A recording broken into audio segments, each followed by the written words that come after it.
ಎಲ್ಲರಿಗೂ ವಂದನೆಗಳು. ಇವತ್ತು ಉಪವಾಸದ ಕುರಿತು ಅಧ್ಯಯನ ಮಾಡೋಣ.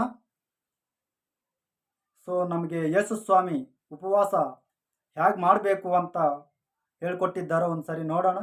ನಾವು ಯೇಸು ಸ್ವಾಮಿ ಏನು ಹೇಳಿದ್ದಾರೋ ಅದರ ಪ್ರಕಾರವಾಗಿಯೇ ನಾವು ನಡೀತಾ ಇದ್ದೀವ, ಅಥವಾ ನಮ್ಮ ಸ್ವಂತ ಆಲೋಚನೆಯಿಂದ ನಾವು ನಡೀತಾ ಇದ್ದೀವ ಅನ್ನೋದನ್ನು ನಾವು ಒಂದು ಸರಿ ನಮ್ಮನ್ನು ನಾವು ಕ್ರಾಸ್ ಚೆಕ್ ಮಾಡ್ಕೊಳ್ಳೋಣ.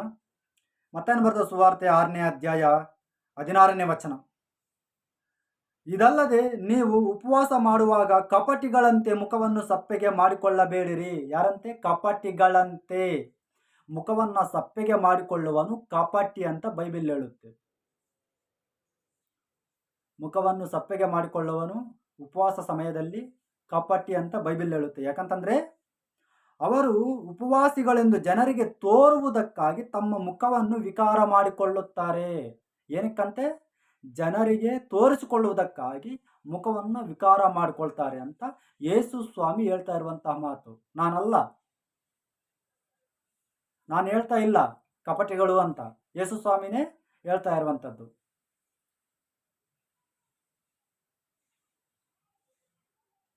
ಅವರು ತಮಗೆ ಬರತಕ್ಕ ಫಲವನ್ನು ಹೊಂದಿತಾಯಿತೆಂದು ನಿಮಗೆ ಸತ್ಯವಾಗಿ ಹೇಳುತ್ತೇನೆ. ಆದರೆ ನೀವು ಉಪವಾಸ ಮಾಡುವಾಗ ತಲೆಗೆ ಎಣ್ಣೆ ಹಚ್ಚಿಕೊಂಡು ಮುಖವನ್ನು ತೊಳೆಕೋ. ಏನಂತೆ? ಮುಖವನ್ನು ತೊಳ್ಕೋಬೇಕು. ಅಂದರೆ ಫ್ರೆಶ್ ಆಗಿ ನೀಟಾಗಿ ಕಾಣಿಸ್ಬೇಕು. ನೀನು ಉಪವಾಸ ಇದ್ದೀಯ ಅಂತ ಜನರಿಗೆ ಗೊತ್ತಾಗಬಾರ್ದು, ನೀನು ನಾರ್ಮಲ್ ಪರ್ಸನ್ ಆಗೇ ಕಾಣಿಸ್ಬೇಕು. ಆದರೆ ನೀನು ಉಪವಾಸ ಇದ್ದೀಯ ಅನ್ನೋದು ಮಾತ್ರ ದೇವ್ರಿಗೆ ಗೊತ್ತಾಗಬೇಕು. ನಿನ್ನ ಅಂತರಂಗದಲ್ಲಿರುವ ತಂದೆಗೆ ಗೊತ್ತಾಗುತ್ತೆ.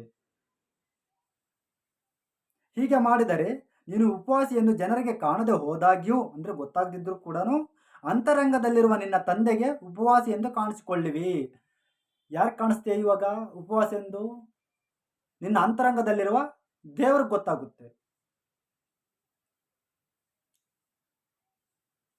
ಅಂತರಂಗದಲ್ಲಿ ನಡೆಯುವುದನ್ನು ನೋಡುವ ನಿನ್ನ ತಂದೆಯು ನಿನಗೆ ಫಲ ಕೊಡುವನು. ಕ್ಲೀನಾಗಿದೆ. ಎಲ್ರಿಗೂ, ಸಾಮಾನ್ಯ ಜನರು ಕೂಡ ಅರ್ಥ ಆಗೋ ರೀತಿಯಲ್ಲಿದೆ. ಇದೇನು ಸಾಮ್ಯ ರೂಪದಲ್ಲೇನು ಬರ್ದಿಲ್ಲ ಇಲ್ಲಿ. ಯಾಕೆ ನಾವು ಇನ್ನೂ ಕೆಲವರಾದರೆ ವಿಡಿಯೋನ ಪೂರ್ತಿ ನೋಡೋದಿಲ್ಲ ಅನಿಸುತ್ತೆ. ಕಾಮೆಂಟ್ಗಳು ಮಾಡ್ತಾ ಇರ್ತಾರೆ ಕೆಳಗಡೆ. ಆಗಲೇ ಸ್ಟಾರ್ಟಿಂಗಲ್ಲೇ ನೋಡಿಬಿಟ್ಟು ಕಾಮೆಂಟ್ಗಳು, ಇವನು ನಾಯಿ, ಇವನು ಸೈತಾನ, ಇವನು ಸುಳ್ಳು ಬೋಧಕ, ಸುಳ್ಳು ಪ್ರವಕ್ತ, ಸುಳ್ಳು ಪ್ರವಾದಿ, ಏನೋ ಅವ್ರ ಬಾಯಿಗೆ ಅವ್ರ ಮನಸ್ಸಿಗೆ ಏನು ಬಂದರೆ ಅದು. ನಾನು ಅಂಥವ್ರ ಬಗ್ಗೆ ಏನು ಕಾಮೆಂಟ್ ಮಾಡೋದಿಲ್ಲ ಬಿಡಿ. ಯಾಕಂತಂದರೆ ಅಂಥವ್ರ ಕುರಿತು ಬೈಬಲ್ ಏನು ಹೇಳುತ್ತೆ ಅಂತಂದರೆ, ಅವ್ರ ಕಣ್ಣಿದ್ರೂ ನೋಡೋದಿಲ್ಲ, ಕಿವಿ ಇದ್ರೂ ಕೇಳಿಸೋದಿಲ್ಲ, ಹೃದಯ ಇದ್ರೂ ಗ್ರಹಿಸೋದಿಲ್ಲ, ಹೃದಯ ಕೊಬ್ಬಿದೆ. ಅಂಥವ್ರಿಗೆ ನಾವು ಎಷ್ಟು ಹೇಳಿದ್ರೂ ಪ್ರಯೋಜನ ಇಲ್ಲ. ಅದರಿಂದ ನೀವು ನಾನು ಹೇಳ್ತಾ ಇರುವಂಥದ್ದನ್ನು ರೈಟಾ ರಾಂಗ್ ಅಂತ ನೀವೊಂದು ಸರಿ ಯೋಚನೆ ಮಾಡಿ, ಬೈಬಲ್ನ ತೆಗೆದು ಕ್ರಾಸ್ ಚೆಕ್ ಮಾಡಿರಿ. ಇಲ್ಲ ಅಂದಾಗ ನೀವು ಕಾಮೆಂಟ್ ಮಾಡ್ಬೋದು, ನಿಮ್ಮ ಅಭಿಪ್ರಾಯಗಳನ್ನು ಹೇಳಬಹುದು. ಏನೋ ಬಾಯಿ ಇದೆ, ಏನೋ ಮಾತಾಡಿಬಿಡೋಣ ಬಿಡು, ಇದು ಒಳ್ಳೆ ಪದ್ಧತಿ ಅಲ್ಲ.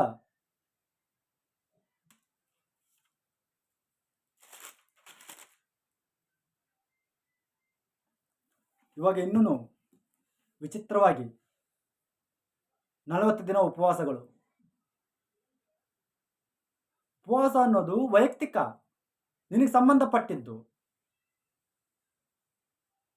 ಎಲ್ರಿಗೂ ಗೊತ್ತಾಗೋ ಥರ ಅಲ್ಲ. ಇವಾಗ ಪ್ರಪಂಚಕ್ಕೆ ಗೊತ್ತಾಗೋ ಥರ ಉಪವಾಸ ಪ್ರಾರ್ಥನೆಗಳು ಮಾಡೋದು, ಉಪವಾಸ ಕೂಟಗಳು ಮಾಡೋದು, ಇದು ಎಲ್ಲಿಂದ ಬಂತೋ ಈ ಆಚಾರಗಳು ನನಗೆ ಗೊತ್ತಿಲ್ಲ. ಕ್ರೈಸ್ತವ್ಯದೊಳಕ್ಕೆ ಇದು ಹೇಗೆ ಬಂತೋ ಗೊತ್ತಿಲ್ಲ. ಉಪವಾಸ ಮಾಡಿ, ಆದರೆ ವೈಯಕ್ತಿಕ, ಅದು ನಿನಗೆ ಸಂಬಂಧಪಟ್ಟಿದ್ದು, ನೀನು ಹೇಗಿರಬೇಕು ಅನ್ನೋದು ಬೈಬಲ್ ಭಾಳ ಸ್ಪಷ್ಟವಾಗಿದೆ. ಪ್ರಪಂಚಕ್ಕೆ ಗೊತ್ತಾಗೋ ಥರ ಮೈಕ್ ಹಿಡಿದು ಸೋಷಿಯಲ್ ಮೀಡಿಯಾದಲ್ಲಿ ನಿಮ್ಮ ವಿಡಿಯೋಗಳನ್ನು ಹಾಕಿ, ಅಂದರೆ ತೋರಿಸ್ಕೊಳ್ಳುವುದಕ್ಕಾಗಿ, ಅದನ್ನೇ ಅಲ್ವಾ ಬೈಬಲ್ ಹೇಳಿರೋದು ಕಪಟಿಗಳು ಅಂತ. ನಾನೆಲ್ಲಿ ಹೇಳ್ತಾ ಇದ್ದೀನಿ? ಪಕ್ಕದಲ್ಲಿರೋರಿಗೆ ಗೊತ್ತಾಗಬಾರ್ದಂತಂದರೆ ಪ್ರಪಂಚಕ್ಕೆ ಗೊತ್ತಾಗೋ ಥರ ನೀವು ವಿಡಿಯೋಗಳನ್ನು ಮಾಡಿ ಸೋಷಿಯಲ್ ಮೀಡಿಯಾದಲ್ಲಿ ಬಿಟ್ಟರೆ ನಿಮ್ಮನ್ನು ಕಪಟಿಗಳಂದರೆ ಇನ್ನೇನಂತಾರೆ? ನಾನು ಹೇಳಿಲ್ವಲ್ಲ ಮಾತು, ಬೈಬಲ್ ಹೇಳ್ತಾ ಇರೋದು.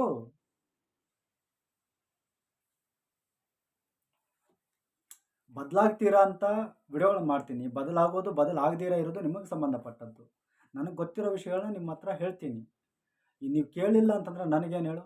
ನಾನು ಹೇಳ್ಬೇಕಾಗಿರುವಂತಹ ಒಂದು ಕರ್ತವ್ಯ ನನ್ನ ಮೇಲಿದೆ, ನಾನು ಹೇಳ್ತೀನಿ. ಕೇಳೋದು ಬಿಡೋದು ನಿನಗೆ ಸಂಬಂಧಪಟ್ಟದ್ದು.